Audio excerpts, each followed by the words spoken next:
Welcome to Nachsimanim. I'm Jacob Thomas, and today we will be learning melachim aleph, perek Yodalid. We begin this perek where Yeravam's son, Aviyah, is dangerously ill. He's trying to find answers, but he has this public reputation of following all the Avodah Zarah. So he commands his wife to disguise herself so people will not recognize her as the queen. And she travels to the blind prophet, Achia Hashiloni, who is the same prophet that originally predicted Yeravam's rise to loyalty. And she brings a humble offering of 10 loaves of bread, cakes, and a jar of honey to be nice but not look too rich. Achia is completely blind, but Hashem warns him that the queen is coming and she's going to come in disguise. She crosses the threshold. The prophet calls out, as she is walking in, the prophet calls out, "Oh, come in, the wife of Yeravam. Why do you have a disguise on?" And he delivers a staggering prophecy of doom. That because Yeravam introduced deep spiritual corruption into the northern kingdom, his entire dynasty will be swept away. And in the meantime, the sick child will pass away as her feet enter the hometown of Tirzah. The queen travels back to Tirzah, and just as the prophet explained, the second she steps over the threshold, her young boy dies, fulfilling the prophecy.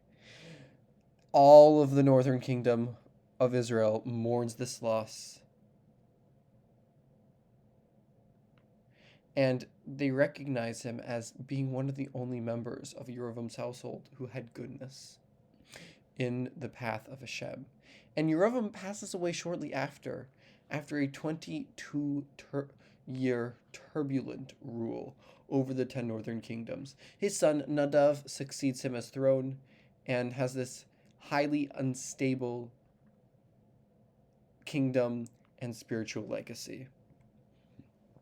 Meanwhile, in the south, in Yehuda, Rechavam ben Shlomo rules amidst this spiritual decline.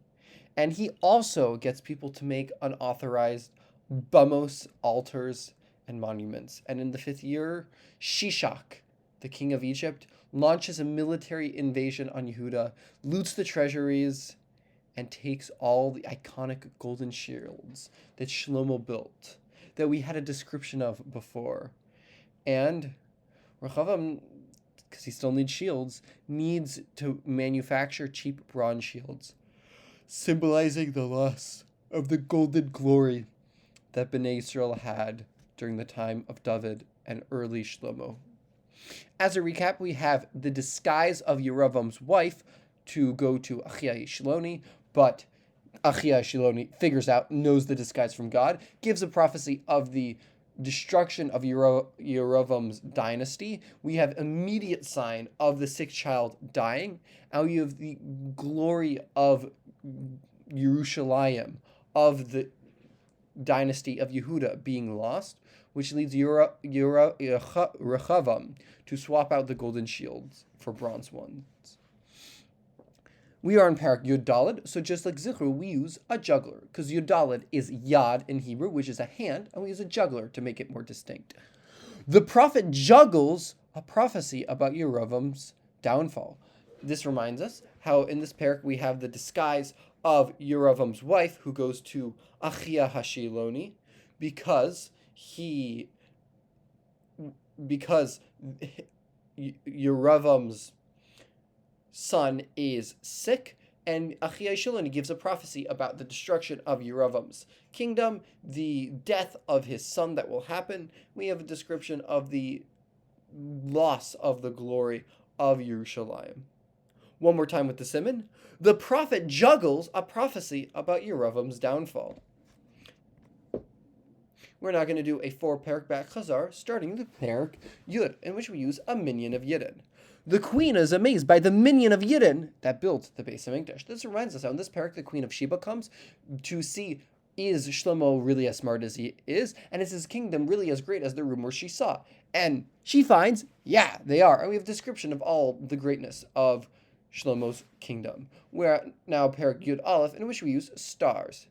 The king's many wives give him shining stars to distract him from his work. This reminds us how in this perek, Shlomo marries many wives, and in his later years, he begins to have his heart slightly diverted from God, bringing in idolatry, a spiritual decline, and the prophecy about Yeravam taking over the 10 tribes by Achiyah Shiloni, leading him to escape to Egypt. Perek Yud Bet, in which we use 12 brothers.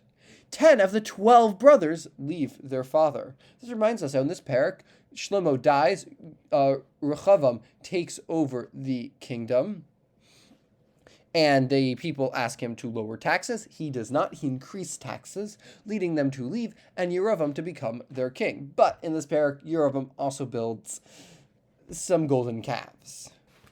You'd have thought they learned after the last time they tried that. Now perek Yud Gimel, in which we use a bar mitzvah boy. The bar mitzvah prophet rebukes Yeravam's altar. This reminds us, in this perek, we have an unnamed prophet who comes to Yeravam and tells him how bad he is and how he should not do these horrible things in front of God, and how there will be a man who will destroy all these altars and destroy the bones of the fake prophets, and how he's not supposed to eat anything from this place, but as he's going home, a fake prophet convinces him to eat, leading this unnamed prophet to die. Now we're going to do a 10-question pop quiz on all the Sfarim we've learned. In which perek does King of Hiram reject the 20 cities given by Shlomo, naming them Eretz Chubal? Melachim Aleph, perek Tet. In which perek does a cloud of Hashem fill the temple hall during the Great Dedication Feast? Melachim Aleph, perek Chet.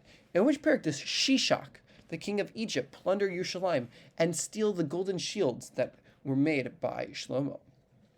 Melachim Aleph, perek Yud Daled. In which perek does the queen of Sheba test Shlomo with riddles and is amazed by his table and his wisdom? Melachim Aleph, perek Yud. In which perek does Avshalom's thick hair get caught in the branches of a massive oak tree during the battle of Ephraim? Shmuel Bet, perek Yud Chet. In which perek does Avner anoint Shaul's remaining son Ishbosheth as king over the northern tribes at Machanaim? Shmuel Bet, perek Bet. In which perek does Natan Hanavi tell the parable of the rich traveler who stole the poor man's ewe lamb?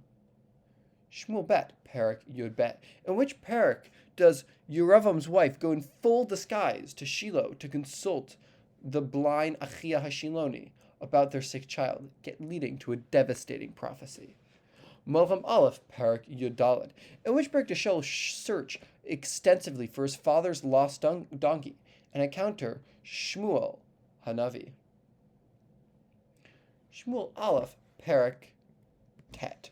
In which Shoftim bonus question, in which perek does Yiftach make a tragic vow, binding him after defeating the children of Ammon to kill his daughter? Shoftim, perek Yud Aleph. That is it for today. May we be zocheh to finish all of Nach, one perek at a time, and remember it day after day. Have a wonderful day.